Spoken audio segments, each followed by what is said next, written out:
Here's my experience of how I went from an analyst to a data scientist and why I decided to make the transition.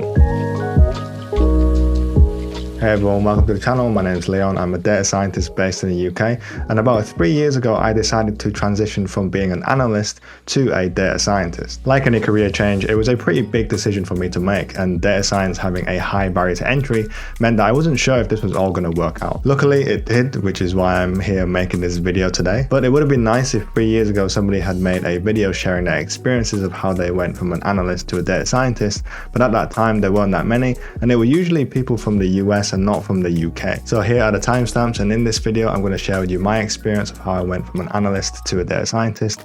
You might find it useful, you might not. Ultimately, everybody's experience is going to be a little bit different. So with that being said, let's get right into it. First, let's talk about background. So back in 2016, I graduated with a master's degree, and let's just say it wasn't very enjoyable. A lot of it was theoretical and not a lot of it was actually useful for solving real life problems. But was it beneficial for me in terms of my data science career? Yeah, it was, because employers are not stupid. They know that data science requires a good understanding of maths. Now, I think a good question to ask would be, was the master's degree necessary to pursue data science? I think it obviously does help. Anything analytical is going to help you do well in data science, but I don't think it's absolutely required for you to pursue data science as a career. I think the beauty of data science is that it's so broad and complex, and so most of the time you do want people with unique and diverse backgrounds to come together and work as a team. So if you're watching this and you feel like you don't have the right background for data science, I don't think that's true. I think you can make up for it in different ways, and most of the time I would rather work with somebody that has a different background to myself to get a different perspective. So after graduating with a master's degree, I finally got my first job as an analyst in 2017. I was your typical graduate. I didn't care about the salary. I didn't really care about the industry I was going to work in. And to be honest, I didn't really care what the job was going to be. I just knew that analysts were what people did when they graduate with a master's degree. This job was for a payday loans company, and if you don't know what payday loans are, they're just these small loans that you can get every month with very high interest rates. Funny story, just to show how much of a clueless graduate I was 30 minutes late to the interview because I couldn't find a parking area, and then during the interview they asked me if I knew what payday loans were, and I said nope, I have no idea what they are.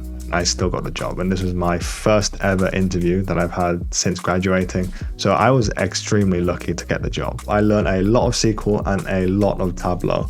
I'd say I spent about half my time writing SQL queries and then the other half making Tableau dashboards, and this was the first time that I've ever done any real world analysis. However, after a year of working there, I eventually got bored of doing the same thing. It was always SQL and Tableau, and I knew that payday loans wasn't something that I wanted to do long term. I then started looking for other career options, and that's when I came across data science, and I realized that actually if I have a maths background and I'm currently working as an analyst, there is potential for me to progress into being a data scientist. But after I did more searching, I realized that data science generally has a high entry requirement, and even though I have a maths background and a little bit of analyst experience, that just wasn't going to be enough. So I came to the conclusion that I have a few options that I can take. I could continue working as an analyst and apply for a data scientist position once I have enough experience, but that would take at least a couple of years. Or I could continue to work as an analyst for the same company and hope that they'll open up a data scientist position for me later, but I think this one's the worst option because it's completely beyond my control. And then the last option would be to quit my analyst job and do a master's in data science so that I can compress my learning into a single year and build a strong foundation before I apply for data scientist positions. As you can guess, I went with the last option, which was to quit my job and do a master's in data science, which brings me on to the next part. So in 2018, like I said, I went with the last option of quitting my job and pursuing a master's in data science. I'm not going to go in depth about what I did during my master's because I have a video on that up here already, so you can check that out as well. But the main reason why I did the master's, despite the cost of it, was because I can compress my learning into a single year, and I'm the kind of person that does well if there are strict deadlines, and if I paid to do the masters, I knew I was going to try and do well. Now over the years I've noticed that a lot of people do data science masters because they feel like their current background doesn't really fit into data science, and so they do the masters to make up for it. But in my case, because I already have an analytical background, I felt like doing the masters in data science would fast track my progression into being a data scientist. I still think it was the best thing that I've done for my career. I don't think I would be here today if I didn't do the masters, but who knows, it might have just took me a lot longer, but that was the point. I wanted to really compress everything and progress as quick as I could. After I graduated with a master's in data science in December 2019, we all know what happened after that. Our good old friend Corona decided to wreak havoc upon the world. So I got my first data scientist job in August of 2020, and from the start of the pandemic up until when I got the offer, finding a job was really difficult, especially with lockdowns happening.